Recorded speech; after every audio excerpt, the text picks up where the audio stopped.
Lost and rare রেসিপিসে অনেকেই আমাকে অনুরোধ করেন এমন রান্না দেখাতে যে রান্না সহজ, কম উপকরণে হয়, অথচ খুব সুস্বাদু এবং রোজকার বাড়িতে খাওয়া যায়। আজকের রান্নাটি ঠিক তেমনই। এই রান্না সম্বন্ধে বলতে গেলে একজনের কথা না বললেই নয়।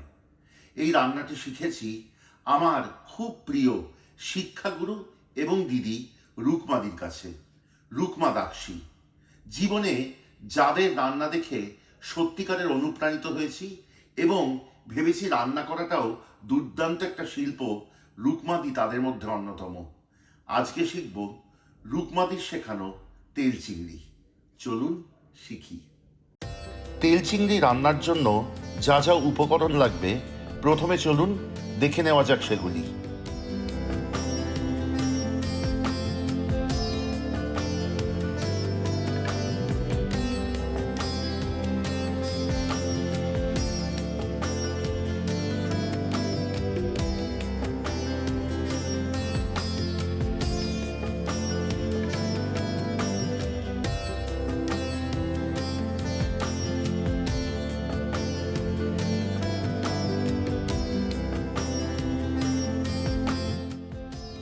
প্রথমেই চিংড়ি মাছে নুন আর হলুদ দিয়ে মেখে রাখুন।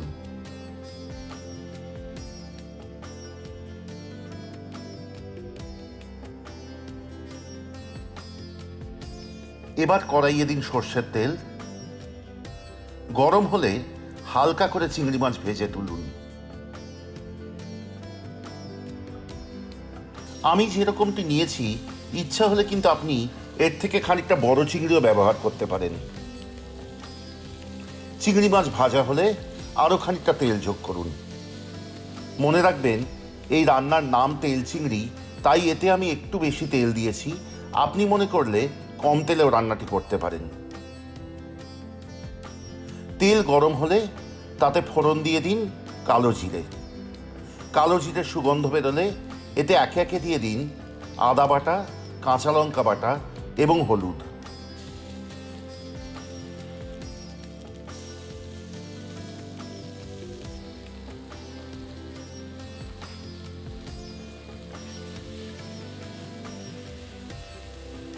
অল্প জল মিশিয়ে ভালো করে কষাতে থাকুন। ততক্ষণ কষাবেন যতক্ষণ না মশলা থেকে তেল ছেড়ে দেয়।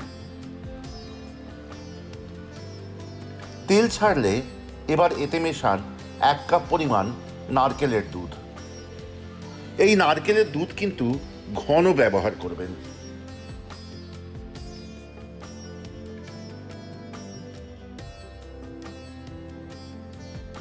ঝোল ফুটতে শুরু করলে এতে 1 চা চামচ চিনি দিন।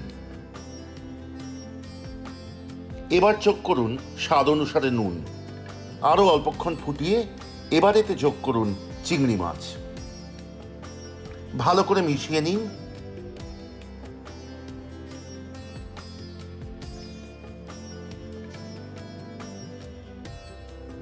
চিংড়ি মাছ বেশিক্ষণ রান্না করতে নেই, শক্ত হয়ে যায়।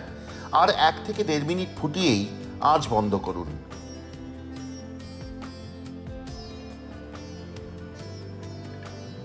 সবশেষে ওপর থেকে ছড়িয়ে দিন আরও একটু কাঁচা তেল।